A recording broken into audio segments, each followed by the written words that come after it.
Speaking of basic journalism, I think that's a good transition to Jake Tapper and his appearance on Bill Maher's show over the weekend. And he got asked about the student protests, the pro-Palestine student protests that have been happening on college campuses since the outbreak of this genocide.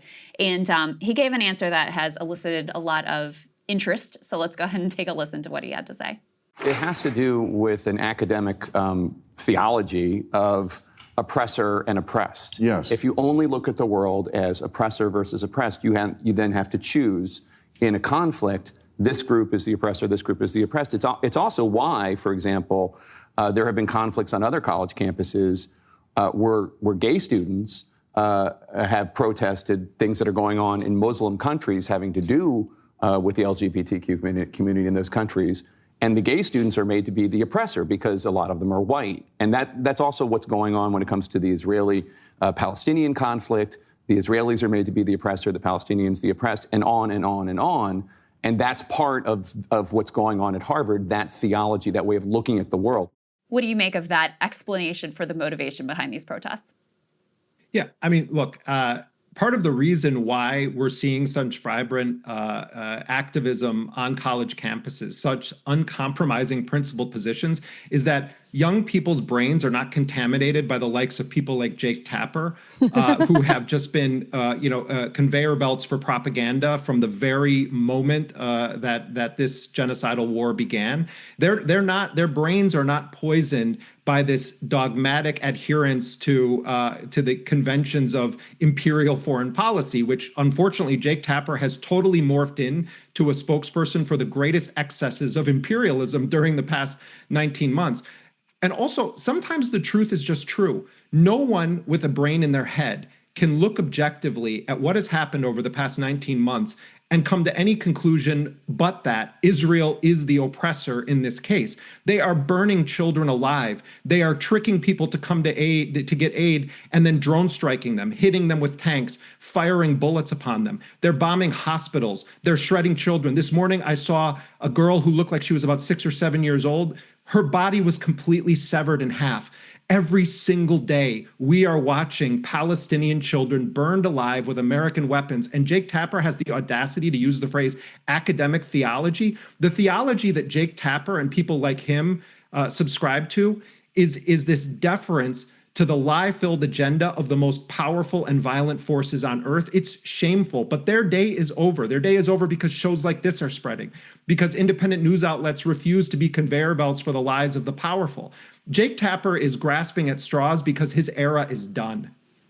It's just galling, especially as somebody on the right, to listen to Jake Tapper make that argument at this point after years of just horrible, horrible coverage. The point of the oppressor dichotomy, Jeremy, and this is interesting, the problem is that you have these blanket applications of it. And Tapper there, he doesn't quite understand what he's saying, because he brings in this idea that the gay students are being condemned as oppressors because they're white, and then says that's the same lens that's being applied in Israel, Palestine. And it's like, dude, you don't even understand this idea that you are now condemning as the source of the poison, the source of the all bad things happening here. The point is, sometimes people actually are oppressors, and sometimes people actually are oppressed, not all of the time, but sometimes. And yes, some people take it too far and apply it universally, but sometimes it's actually true.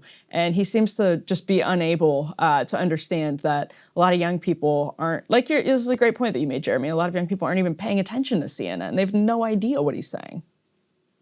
Yeah, and I think, we're in a moment where political alignments have shifted.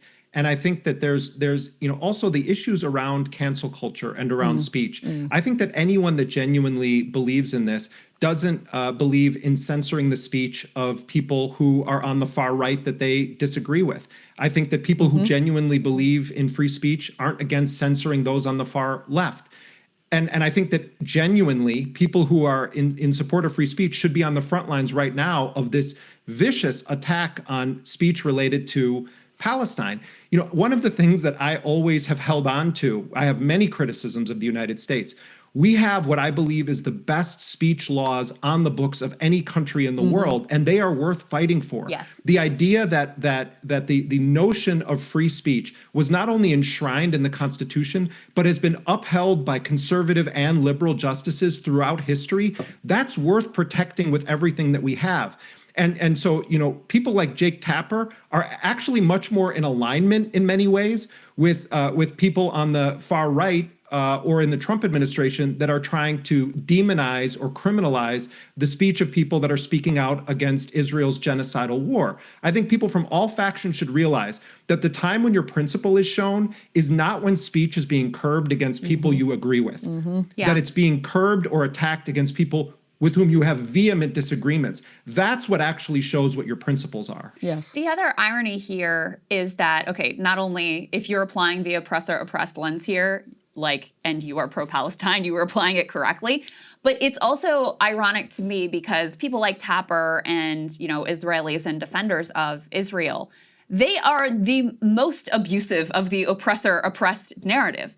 Because basically the paradigm that they use to try, especially with to keep liberals on side, is to say, remember what happened to Jews in the Holocaust, which of course was absolutely atrocious and nobody wants to see, never again should be real.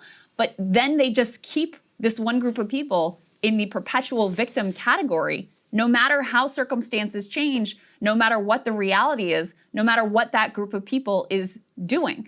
And the other piece of this, of course, is that people like Tapper conflate all Jewish people with Israel and all Jewish people with being, supportive of Israeli actions, which we also know is completely false and untrue, and also plays into actually the very simplistic, victim narrative that he perpetuates and propagates with his propaganda. And Jeremy, before we toss that too, I just want to add the oppressor-oppressed dichotomy, which, he's 10 years late to saying, oh, maybe this is a thing that's happening among young people in college. It's more of a millennial thing than it is a Zoomer thing. But anyway, all this to say, it's about power. The sort of Marxist, I don't even want to use his term, theology behind it, but it's about power dynamics. And that's where he also is completely clueless as to how this is or is not being applied in that case as well. Yeah, to go back also to what Krystal just said earlier, you look at the recent protest organized by Jewish anti-war activists to occupy Trump Tower. Fox News reported that as an anti-Semitic protest.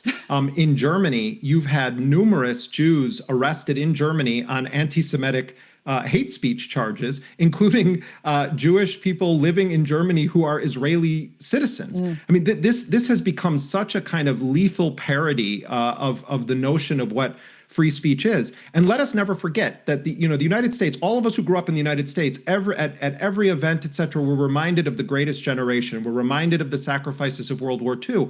Well, this is the origin of what we're witnessing now when the United States and European countries decided to impose a European settler colonial state on Palestinian land.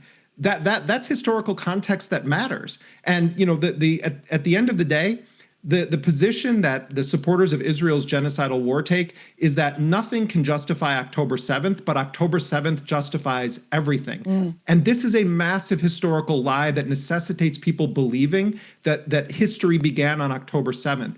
It's a huge mistake for us not to take into account the 77 years of history that led up to this. Whatever anyone's political position is on this, let's debate based on facts and historical accuracy and not just invent our own paradigm where Israel equals Judaism. Masses of Jews around the world have been at the forefront of opposing this genocide, and it's a total insult to the Jewish faith for Netanyahu to pretend that his war of annihilation is somehow being done in the name of a religion. Yeah, that is all so well said. Jeremy Scahill, always great to have you, sir. Thank you. Thank you both for all your work. Hey, if you like that video, hit the like button or leave a comment below. It really helps get the show to more people. And if you'd like to get the full show ad-free and in your inbox every morning, you can sign up at breakingpoints.com. That's right. Get the full show, help support the future of independent media at breakingpoints.com.